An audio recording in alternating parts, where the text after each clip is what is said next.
আসসালামু আলাইকুম। ভারতের সাথে বাংলাদেশের যেই ভারতের একপাক্ষিক আগ্রাসন চলছে, এটাতে বাংলাদেশের একটা লাভ হয়েছে।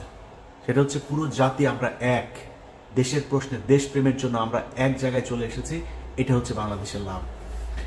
আর ভারতের কিছু মূর্খ ধর্মান্ধ যেসব এই যে বিজেপি আরএসএস যেগুলো আছে, শুভেন্দু অধিকারী সহ যারা এসব করছে, ওদের তো বাথরুম করার পায়খানা নাই, কয়েকদিন হাগার জন্য গুও থাকবে না পেটের মধ্যে। কারণ খাইতে পাবে না তো গু কোত্থেকে আসবে? হাগারও দরকার হবে না, বাথরুমেরও দরকার হবে না। আমাদেরকে থ্রেট করা হচ্ছে, ট্রিটমেন্ট দিবে না, ওদের হোটেলে আমাদেরকে থাকতে দেবে না। আলহামদুলিল্লাহ, আমি খুব খুশি হয়েছে যে বাংলাদেশের মানুষ ওই দেশে ঘুরতে যাবে না। পাকিস্তানে ঘুরতে যাব, অনেক সুন্দর সুন্দর জায়গা আছে পাকিস্তানে। পোর্ট এন্ট্রি ভিসা নিয়ে যাবেন, এখানে কোনো ভিসা টিসা লাগবে না, ঢুকে যাবেন, ঘুরে টুরে চলে আসবেন। পাকিস্তানের ভাইয়েরা আপনাদেরকে আদর আপ্যায়ন করবে। সো পাকিস্তান যাবেন। যারা ব্লগ করেন, বিভিন্ন ইন্ডিয়ান জামা কাপড় নিয়ে করতেন, কসমেটিক্স নিয়ে করতেন, পাকিস্তানের জামা কাপড়ের মান অনেক ভালো। বিভিন্ন প্রোডাক্ট, বিভিন্ন ইলেকট্রিক সামগ্রী আমরা পাকিস্তান থেকে আনবো, ইন্ডিয়া থেকে আনবো না। আমি বাংলাদেশের যারা কিনা বিজনেস করেন তাদের কাছে অনুরোধ থাকবে পাকিস্তানের সাথে সম্পর্ক আরো সুদৃঢ় করার। গ্যারান্টি দিলাম, এই বাংলাদেশের উপরে যদি কোনো বিদেশি আগ্রাসন, যে কোনো পৃথিবীর যেই দেশেরই আগ্রাসন আসুক, সবার আগে বাংলাদেশের মানুষের সাথে পাকিস্তান দাঁড়াবে। অতএব তাদের অর্থনৈতিক যে ভিত, সেটা মজবুত করার জন্য আমরা তাদের কাছ থেকে জিনিস কিনবো, আমাদের জিনিস তারা কিনবে। তাদের সাথে সাংস্কৃতিক, অর্থনৈতিক, রাজনৈতিক সব ধরনের একটা সম্পর্ক হইতে হবে। 1971 সাল ইজ গন। আমরা 71 সাল নিয়ে তাকাই না। 71 সালের মতো বাংলাদেশ পাকিস্তান জীবনে কোনোদিন আলাদা হবেও না। এটা একসাথ করার সময় ব্রিটিশদের চাল ছিল, একটার ওই মাথায় একটার এই মাথায়। সো এটা এমনিতেই আলটিমেটলি থাকতো না। আমরা এখনো এক হইতে চাই না, কিন্তু সম্পর্কটা মজবুত হইতে হবে। আমার দেশের কোনো সমস্যার জন্য যাতে পাকিস্তান তাদের পারমাণবিক অস্ত্র থেকে শুরু করে যা যা প্রয়োজন, সেটা যাতে আমরা মনে করতে পারি এটা আমাদের, এবং ভারত সেটার জন্য যেন ভয় পায়, আমাদের সেই সম্পর্কটা তাদের সাথে থাকতে হবে। অতএব আমরা পাকিস্তান যাব। যারা চিকিৎসক, আপনাদের কাছে অনুরোধ, আমাদের এখন সবচেয়ে বড় সমস্যা যেটা আমরা মনে করছি, যে না পারতে অনেক মানুষকে ভারতে যেতে হয়। আপনাদের বাংলাদেশের চিকিৎসকদের কাছে হাত জোর করে অনুরোধ করছি, বাংলাদেশে অনেক খারাপ ডাক্তার আছে, অনেক খারাপ হাসপাতাল আছে, অনেক ভালো মানুষও আছে। অতএব ভালো মানুষ, ডাক্তার যারা আছেন, ভালো মানুষ, বিজনেসম্যান যারা আছেন, আপনাদের কাছে অনুরোধ, গাজীপুর, নারায়ণগঞ্জ, সাভার, অন্তত এইসব জায়গাগুলোতেও, বিভাগীয় শহর, এই জায়গাগুলোতে যদি বড় বড় কিছু ভালো ভালো হসপিটাল করেন, যেটার এই ডাকাতি করবে না, রিপোর্ট করার নামে, টেস্ট করার নামে মানুষের গলা কাটবে না, এরকম অন্তত সারা বাংলাদেশে 10 জন মানুষকে আপনারা নাই, 10 জন মানুষ 10টা জায়গায়, বিভাগীয় শহরগুলো সহ ঢাকার এই শহরতলি জায়গাগুলোতে কয়েকটা হাসপাতাল করেন। আমার বিশ্বাস বাংলাদেশের মানুষ এখানে যদি ভালো ট্রিটমেন্ট পায় তাহলে বিদেশে যাবেন। আপনাদের কাছে অনুরোধ, ডাক্তারদেরকে এগিয়ে আসতে হবে। সো আপনারা এটার ব্যবস্থা নেন। আমার যতটুকু গ্রহণযোগ্যতা আছে, আমার যতটুকু পরিচিতি, আমার সোশ্যাল মিডিয়াতে যতটুকু মানুষের কাছে যেতে হয়, আমি আপনাদের এই হাসপাতাল করার জন্য যত প্রচারণা দরকার আমি আমার জায়গা থেকে করব। সবগুলো ক্ষেত্রে আমি আপনাদের সাথে থাকব। আপনাদের কাছে অনুরোধ, এই চিকিৎসা খাতটাকে একটু বাঁচান, বাংলাদেশের মানুষ যাতে আর ইন্ডিয়াতে চিকিৎসার জন্য যেতে না হয়। অতএব আমরা যেই অবস্থাটা দেখছি, এটাতে আমার বিশ্বাস ভারতের এখনো ক্ষতি হচ্ছে, সামনেও ক্ষতি হবে। কারণ আমাদের ভেতরে যে দেশপ্রেম, যে ভারত বিরোধী আমাদের যেই মানুষের ভেতরে একটা সেন্টিমেন্ট তৈরি হয়েছে, সেটাকে তারা আরো পোক্ত মজবুত করছে, শুধু একটা দল ছাড়া, সেটা হচ্ছে এই আওয়ামী লীগ। অতএব ওদের বাপের জন্ম হয়েছিল অবৈধভাবে, ওর বাপের হচ্ছে ইন্ডিয়ানরা, আর ওদের ভিতরে রক্তটাও ঢুকে আছে। ওইটা যত আওয়ামী লীগ যারা করে সবগুলি হচ্ছে গিয়া ওদের এই রক্ত হচ্ছে গিয়া, মানে ওরা সব জাউরা। এই জাউরাদেরকে কোনোদিন আপনি পাবেন না। এখনো পর্যন্ত তেনা পেঁচায়া পুচায়া ওদের গ্রুপগুলোতে, আমার আগের প্রোগ্রামটা করেছি না, সেখানে আমি তো ওদের গ্রুপের মধ্যে ছিলাম। সেখানে ওদের কাজ হচ্ছে বিভিন্ন ধরনের আপনার করা, এই যে বানানো, কি বলে, রিপোর্ট, এগুলোরে ওরা এই এই আমেরিকাতে, তারপর ইউরোপের বিভিন্ন দেশের বিভিন্ন গোয়েন্দা সংস্থার কাছে ওরা এগুলো পাঠাচ্ছে। সেখান থেকে নিজুম মজুমদার ওগুলি ইমেল অ্যাড্রেস দেয়, এই ইমেল অ্যাড্রেসে এইটা লিখে লিখে পাঠান, এইভাবে লিখে দিচ্ছে। তো লিখে তারপরে কি দিচ্ছে, যে বাংলাদেশে হিন্দুদেরকে অনেক, আজকে 30 জনকে ধর্ষণ করেছে, কালকে 40 জনের বাড়িঘর ভাঙচুর করেছে, আজকে অমুক জনের ছবি দেয়, হিন্দু একজনের ছবি দেয় ধুতি টুতি পরা, এদেরকে এইভাবে আজকে ইন্ডিয়া পার হয়ে যেতে করছে। তো অন্যান্য দেশের গোয়েন্দা সংস্থা তারা তো আর মানে কচু খায় না, তাই না? তারা তো জানে, তারা তো তথ্য নিবে, তারা তদন্ত করবে, করে দেখবে না এগুলো কি হচ্ছে, এগুলো করছে। আমি বাংলাদেশের হিন্দুদের কাছে অনুরোধ করব, হিন্দুরা আসলে, আপনাদেরকে কোনো কিছু চাপ দিয়ে বলানো হচ্ছে না, আসলে আপনারা হিন্দুরা কেমন আছেন? আপনাদের উপরে আমাদের মুসলমানদের ধর্মীয় কারণে আসলে কি আপনাদেরকে টর্চার করা হয়? আমি ইলিয়াস বললাম, যদি করা হয় প্লিজ আমাকে বলবেন, আমি আপনাকে লাইভে নিয়ে আসবো, সারা বাংলাদেশের মুসলমানদের কাছে বিচার চাইবে একজন হিন্দুকে কেন এভাবে টর্চার করা হয়। ইসলাম যদি কেউ প্রতিষ্ঠা করতেও চায়, জোর করে আপনার প্রতিষ্ঠা করা না, ইসলামের সৌন্দর্য দিয়েই আপনাকে আকৃষ্ট করা হবে। সো আপনার যদি মনে হয় যে আপনাকে মুসলমানরা টর্চার করে, আপনি আমাদের বলেন, আমরা আপনার পাশে দাঁড়াবো।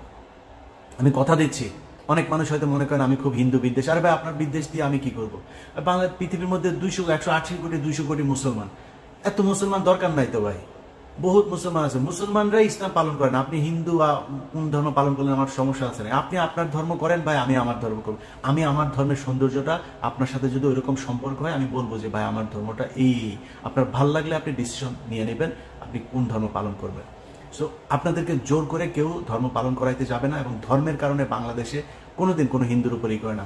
যদি সত্যবাদী হয়ে থাকেন তাহলে স্বীকার করবেন, এই বাংলাদেশে সবচাইতে বেশি নির্যাতন হিন্দুদের উপর করেছে আওয়ামী লীগ। অতএব সাধারণ হিন্দু আপনারা যারা আছেন, আপনাদেরকে বলবো আপনারা সারা দেশের সবাই মিলে একটা সমাবেশ করেন, ঢাকাতে একটা ডেট দেন, আপনারা ওই সমাবেশে আসেন, আপনাদের সাথে আমাদের লোকজনও থাকবে আপনাদের সাথে সংহতি জানানোর জন্য। সারা পৃথিবীকে আপনারা জানিয়ে দেন যে বাংলাদেশের হিন্দুরা আসলে কেমন আছে। তারা ভারতের বিভিন্ন গণমাধ্যম দিয়ে সবচাইতে স্পর্শকাতর একটা খবর, আমি সেটা করতে পারি নাই, সত্যতা যাচাই করতে পারি নাই, তাদের ওইখানে লেখালেখি হচ্ছে ডেইলি স্টার যেহেতু ইংলিশ পত্রিকা, ওদের ওইখানে কিছু পত্রিকা নাকি তারা ছাপছে, যেটা তাদের ছাপাখানায় এটা করা হচ্ছে, যেটা বাংলাদেশে যে কপিটা যাচ্ছে ওই কপিটা না, আলাদাভাবে তারা 100 করে কপি ছাপছে, যেই কপিগুলো পৃথিবীর বিভিন্ন জায়গায় দিচ্ছে। ওই কপিগুলোর ভেতরে তারা এই হিন্দুদের উপরে খুব টর্চার হচ্ছে, সব ঠিক থাকছে, এই দিকের পেজ ওই দিকের পেজ সব ঠিক রেখে শুধুমাত্র হিন্দুদের কিছু নিউজ, এই সংখ্যালঘুদের উপর নির্যাতনের কিছু নিউজ সেখানে ঢুকিয়ে দেওয়া হচ্ছে।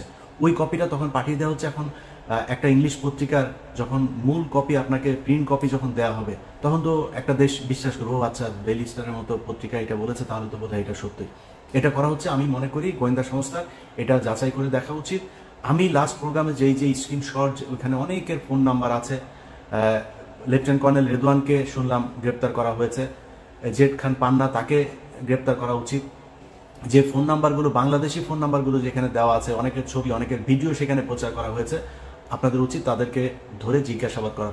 পরবর্তীতে আমরা 10 তারিখের একটা ষড়যন্ত্রের কথা 8 তারিখে প্রচার করেছিলাম, 30 তারিখেরটা 29 তারিখে প্রচার করেছিলাম। সামনে হয়তো এরকম অনেক কিছু হবে, সেটা আমি জানবও না, প্রচার হবে না, প্রকাশ পাবে না, তখন তারা একটা বিশৃঙ্খলা তৈরি করার চেষ্টা করবে। সো আমি মনে করি যে আপনাদের উচিত এই বিষয়গুলো, খুব গোয়েন্দা সংস্থা বিশেষ করে এই ব্যাপারে তৎপর হওয়া উচিত। তারা কি করছে, এই কারা কারা ছিল, এই নাম্বারগুলো কাদের কাদের, তাদেরকে ধরা উচিত। যাই হোক, আমরা অনেকের কাছেই শুনি যে বর্তমান সরকারের সময়ও আমরা অনেক সমালোচনা করছি। এই সমালোচনা কেন? আমি আমার কথা বলি আর কি, আমি আসলে কোনো দলের কাছ থেকে সুবিধা পাওয়ার জন্য এই 5 বছর এত ঝুঁকি নিয়ে এত কিছু করি নাই। এখন আমি ধরেন ডক্টর আসিফ নজরুলের বিরুদ্ধে কথা বলেছি, আমি বিএনপির ফখরুলের বিরুদ্ধে কথা বলেছি। এখন আমি যদি বাংলাদেশে যাই, আমার কি করবেন? আমারে মানে মেরে ফেলবেন, আমার জেলখানায় নিয়ে ঢুকাবেন না তো? আওয়ামী লীগের সময় তো এর চেয়ে ভয়ঙ্কর অবস্থা। আমি বাংলাদেশে যাওয়া মানে আমি ডেড, মানে শুধু মারা যাওয়াই অন্য জিনিস, মানে মারা যাওয়ার আগে যে আমার উপরে কত টর্চার চলতো সেটা আপনারা অনুমান করতেই পারেন। ওই সময় ভাই কথা বলেছি, আর এখন আমার কি করবে বাংলাদেশে গেলে, কিসের জন্য কথা করতে হবে, আপনারা ভয় পাইতে হবে। সো আমি মনে করি ফখরুল ইসলাম কিছু কথা বলেছে, এই কথাগুলো বিএনপির কথা না, কারণ বিএনপির তারেক রহমানও এই কথা কোনোদিন বলে নাই, বিএনপির কোনো সাধারণ কর্মীও এই কথা কোনোদিন বলে নাই। সো এই মির্জা ফখরুল ইসলাম আলমগীরের অনেক কথাবার্তা, এগুলোকে ঠিক করতে হবে। ইসকনের ব্যাপারে, ইসকন নামটা মুখে আনতে আপনার মির্জা ফখরুলের মনে হয় লজ্জা লাগছিল, তার খালি মায়া লাগে আওয়ামী লীগের জন্য। বিএনপির কর্মীদের উপরেও সে চড়াও হয়, বিএনপির কর্মীরা একটু স্লোগান দিলে সে স্টেজে খেপে যায়, তার সাথে কেউ একজন দেখা করতে গেলে সে খেপে যায়। সো মির্জা ফখরুল ইসলামের প্রীতি হচ্ছে আওয়ামী লীগের সাথে, বিএনপির সাথে বা বাংলাদেশের জাতীয়তাবাদী শক্তি যা তাদের সাথে না। অতএব তাদের ব্যাপারে আমাদের সমালোচনা থাকবে। এই সমালোচনা কেন? একদম স্পষ্ট পরিষ্কার। কেউ যদি প্রথম আলোকে বাঁচাইতে আসে, কেউ যদি ইসকনকে বাঁচাইতে আসে, কেউ যদি আওয়ামী লীগকে বাঁচাইতে আসে, সেটা করতে দেওয়া হবে না। অনেকে মনে করতে পারেন যে ভাই বিএনপির সমস্যা না হইলে আমার সমস্যা কি? আমার ব্যক্তিগত সমস্যাও আছে। এই বাংলাদেশে যদি নাকি আওয়ামী লীগ আবার ফিরে আসে, তাহলে মির্জা ফখরুল ইসলামের আগে আমার বাড়িতে ভাঙচুর করতে যায়, আমার পরিবারের মানুষের উপরে নির্যাতন হবে। এটা আমার মাথায় আছে। সো আমার সমস্যাটা মির্জা ফখরুলের চাইতেও বড় সমস্যা। মির্জা ফখরুলের মতো এরকম নাম ধরে ধরে বিএনপির বলতে পারি যারা আওয়ামী লীগের কাছ থেকে এই সরকারের 15 বছর টানা টাকা নিয়েছে। অনেক নেতা আছে যারা মুখ পুষা ফেলে এখন, যে বিদেশে বসা আমরা বলে কি বলে ব্লগার, আমরা হচ্ছে গিয়ে আপনার খায়া দেয় কাজ নাই, আমরা নাকি করি। তাদের ব্যবসাপাতি সব কিছু ঠিক ছিল, এইসব ব্যবসাপাতি কিছুই হয়নি। তাদের ব্যাংক ছিল, ব্যাংকও কিছু হয়নি। সো এত পুষা ফেলেন না ভাই, আপনাদের বিরুদ্ধে আমরা কথা বলি নাই, বলতেও চাই নাই। আপনারা বিএনপি করতেন, এইটুকুই যথেষ্ট। বাংলাদেশের যে অবস্থা ছিল, আপনাদের ডেডিকেশন আছে। মির্জা ফখরুলও মনে করেন যে বিএনপি যে অন্তত করতো, এইটাও সমস্যা। এইটুকুর প্রতি রেসপেক্ট তাদেরকে দেখাই, যে কারণে অনেক কিছু বলি না। বিএনপি নিয়ে যদি অনুসন্ধান শুরু করি না, তাহলে মুখ দেখাইতে পারবেন না, অনেক সমস্যায় পড়বেন। অতএব আমাদের ব্যাপারে কথাবার্তা বলতে গেলে না, একটু মুখে লাগাম টেনে তারপর কথা বলতে হবে। এই দেশে আপনাদের পাশে কোনো মিডিয়া ছিল না, আমরা ছিলাম। যাদেরকে এখন ব্লগার বলেন না, এই ব্যক্তিরা ছিল আপনাদের পাশে। খুব হিসাব করে কথা বলতে হবে। আমরা টাকা পয়সা নিলে না, বিএনপির কাছ থেকে না। এখানে এতদিনে 3-4টা মিলিয়ন ডলারের বাড়ি থাকতে, আওয়ামী লীগের সময়ে এইসব অফার আমাদের ছিল, আমরা সেগুলোতে যাইনি। অতএব আমাদের এত সহজে কিনা ফেলতেও চায় না, বিক্রি করে দিতেও চায় না। কথা বলতে গেলে খুব হিসাব করে কার বিরুদ্ধে বলছেন ওটা বলতে হবে ওইভাবে। তো যাই হোক, আমরা কোনো সরকারের বিরুদ্ধে না। ইউনূস সরকারের এক সাংবাদিক লিখেছে আমার নাকি বাংলাদেশে যাইতে সমস্যা, এটা বোঝানোর জন্য নাকি করছে। আমি আমার ভিডিওতে বলছি আমার বাংলাদেশে কোনো সমস্যা নাই। ডক্টর ইউনূসের বিরুদ্ধে কিছু বলেছি, নাহিদের বিরুদ্ধে কিছু বলেছি, আসিফের বিরুদ্ধে কিছু বলেছি, অন্য অনেক আছে তাদের বিরুদ্ধে কিছু বলেছি, বলি নাই তো। ইভেন কি হাসান আরিফের পুত্রবধূ, সে আপনার করছে, আপনার তার বিরুদ্ধে করছে, সেটা নিয়েও তো এখনো পর্যন্ত কোনো কথা বলিনি। তো আমরা এদের বিরুদ্ধে তো না, আমরা হচ্ছে বিশেষ বিশেষ ব্যক্তিদের বিরুদ্ধে, যারা প্রথম আলো, ইসকন, ভারত তাদেরকে বাঁচাইতে চায়, ভারতীয় চোরেদেরকে যারা শেল্টার দিতে চায়, আমরা তাদের বিরুদ্ধে যদি মরার মতো পরিস্থিতি যদি তৈরি হয়, আমি ইলিয়াস, আমার যদি কোনোদিন ধরেন কোর্টের মধ্যে দেখেন না, পুলিশ আমার 2 হাত পা ধরে তারপরে পুলিশ আমার কোর্টে উঠাচ্ছে বাংলাদেশে, ওইখানে দাঁড়ায়ও আমার সর্বোচ্চ, আমার মুখ যদি চেপে না ধরে, ওইখানে দাঁড়ায়ও আমি ভারতের বিরুদ্ধে কথা বলে যাব। কোনো কিছু দিয়ে ঠেকাইতে পারবেন না, এইটুক ইমান ভেতরে আছে। অতএব আমাদেরকে এই কোনো দলের হয়ে কাজ করতে হবে, কোনো কারোর চামচামো করতে হবে, এই জন্য বাংলাদেশে 2000 মানুষ জীবন দেয় নাই। যাদের সন্তান মারা গিয়েছে তাদের কাছে যা জিজ্ঞেস করেন কেমন লাগে, তারা এই জন্য মারা যায় নাই। এই দেশটা ঠিক হইতে হবে, ঠিক না হওয়া পর্যন্ত যারা ভারতের পক্ষে, আওয়ামী লীগের পক্ষে, এগুলোর পক্ষে দালালি করে যাবে, তাদের ব্যাপারে আমার এই আন্দোলন চলতে থাকবে। আমরা যেটা করছি আসলে এটা শুধুই সাংবাদিকতা না ভাই, এটা বিপ্লব, এটা বিদ্রোহ।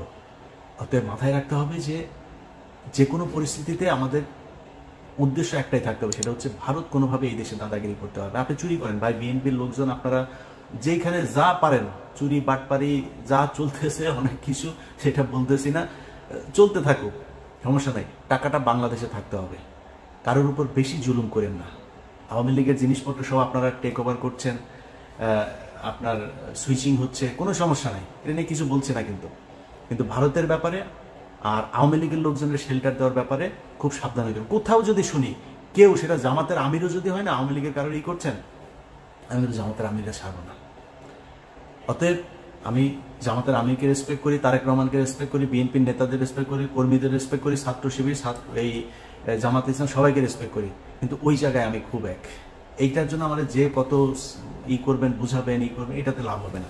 যাই হোক, আপনাদের কাছে অনুরোধ, বাংলাদেশ একটা ক্রান্তিকাল অতিক্রম করছে, আমরা সবাই এক ভারতের প্রশ্নে। এই যে সরকার আছে বর্তমান, এই সরকারের সাথে যত দিক থেকে যা তাদের ব্যাপারে যত সহযোগিতা প্রয়োজন আমাদেরকে বলবেন, আমরা সব দিক থেকে আপনাদের পাশে আছি। বাংলাদেশের মানুষ আপনাদের পাশে আছে, বাংলাদেশ সেনাবাহিনী আপনাদের সাথে, বাংলাদেশের মানুষ আছে। যদি যুদ্ধ বাদে আপনাদের গোয়েন্দা তেমন তথ্য যদি থাকে ভারত আমাদের উপরে আক্রমণ করবে, আগেও বলেছি, আপনারা বাংলাদেশের জনগণকে ট্রেন আপ করেন, অস্ত্রের জন্য যেটা প্রয়োজন, যেখান থেকে অস্ত্র আনার প্রয়োজন হয় সেটার জন্য দ্রুত তড়িৎ ব্যবস্থা নেন। আমরা ভারতের বিরুদ্ধে বাংলাদেশের মানুষ যুদ্ধ করার জন্য প্রস্তুত। এবং অনেকে বলতে পারেন যে ভাই আপনি তো আমেরিকা বসে আছেন, কথা দিলাম এই ভিডিওর সামনে বসে আবারও কথা দিলাম, যেদিন ভারতের সাথে যুদ্ধ বাঁধবে, যদি নাকি পরের দিন আমি ইলিয়াস বাংলাদেশে ফ্লাই না করি, জীবনে কোনোদিন আপনাদের সাথে মুখ দেখাবো না। এই যুদ্ধে প্রত্যক্ষভাবে অংশ নিয়ে শহীদ হইতে চাই, এটা স্বপ্ন। ইনশাল্লাহ বাংলাদেশের মানুষ যেভাবে এক আছেন, সব ক্ষেত্রে আমরা আশা করি যে আপনারা এক থাকবেন। ভারতের ব্যাপারে আমরা এক হয়ে তারপরে তাদের বিরুদ্ধে লড়ব। সবাই ভালো থাকবেন, আল্লাহ হাফেজ।